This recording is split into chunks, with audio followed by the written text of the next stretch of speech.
एक बार जगन्नाथ महाप्रभु जी के मन में आया, बिना मेहनत के खड़े हैं यहाँ पर, हमको परिश्रम करके भोजन करना है।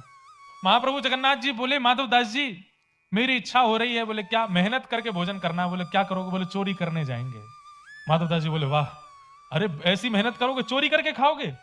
बोले बहुत दिन हो गए यहाँ जगन्नाथपुरी में, जब से हम भगवान बन के बैठ गए धामों में, तब से हमारी चोरी वोरी सब छूट छाट गई है। व्यक्ति को अपना स्वभाव नहीं छोड़ना चाहिए। तो क्या चुराओगे? बोले बगीचे में जाएंगे राजा के में, हमने यहीं से देख लिया है, बढ़िया बढ़िया कटहल लगी है वहां पर, तोड़ ताड़ के खाएंगे बढ़िया प्रेम से। माधव दास जी बोले तो आपको किसने रोका? चले जाओ। बोले ऐसे कैसे? अब हम ब्रज में थे तो मधुमंगल, श्रीदामा, तनसुखा, मनसुखा, धनसुखा हमारे सखा थे, उनके संग में चोरी करने जाते थे, अब यहां किसको लेके जाएं साथ में? तो माधव दास जी बोले कहां से ढूंढ के लाऊं? ठाकुर जी हंस गए, बोले तुम बढ़िया, तुम ही चलो, तुम्हारे साथ चलेंगे।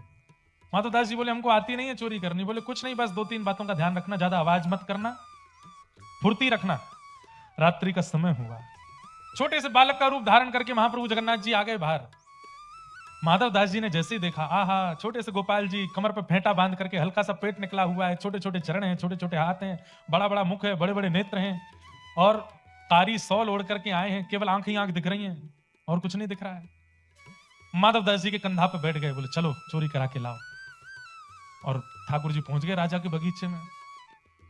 माधव दास जी बोले क्या करना है? बोले आवाज नहीं करनी और थोड़ी फुर्ती रखनी है, ध्यान रखना, बाकी मैं हूं, सब संभाल लूंगा।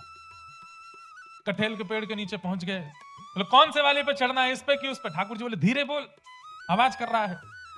इतने में माली अपना डंडा उठा के बोले मैं बताऊं कौन से पे चढ़ना है, कहां है, दिख तो सही मुझको, कहां है चोर?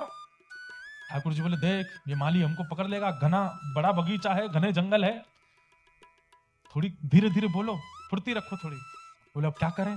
बोले मैं नीचे पीताम्बरी खोल के बैठा हूं, तुम ऊपर चढ़ जाओ, ऊपर से कटहल फेंकना नीचे, नीचे धम्म नहीं गिरना चाहिए, आवाज होगी, मैं पीताम्बरी में ले लूंगा। माधव दास जी बोले मैं चढ़ता हूं ऊपर।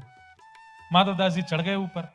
चढ़ने के बाद ऊपर कटहल देख के उनको पता नहीं चले कौन सी वाली पकी है कौन सी कच्ची है, तो ऊपर से बोले हे महाप्रभु कौन सी वाली दूं इनमें से?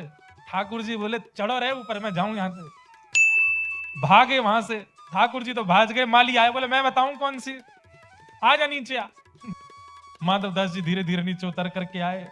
माली ने 2-4 डंडे घुमा दिए, उसको क्या पता है माधव दास जी हैं, और माधव दास जी राजा के गुरु हैं। उसी पेड़ से बांध दिया माधव दास जी को, और रात भर माली वहीं बैठा रहा कि कहीं भाग नहीं जाए। प्रभात के समय राजा आए विचरण करने के लिए। राजा को पता चला कि रात में चोर घुसे थे।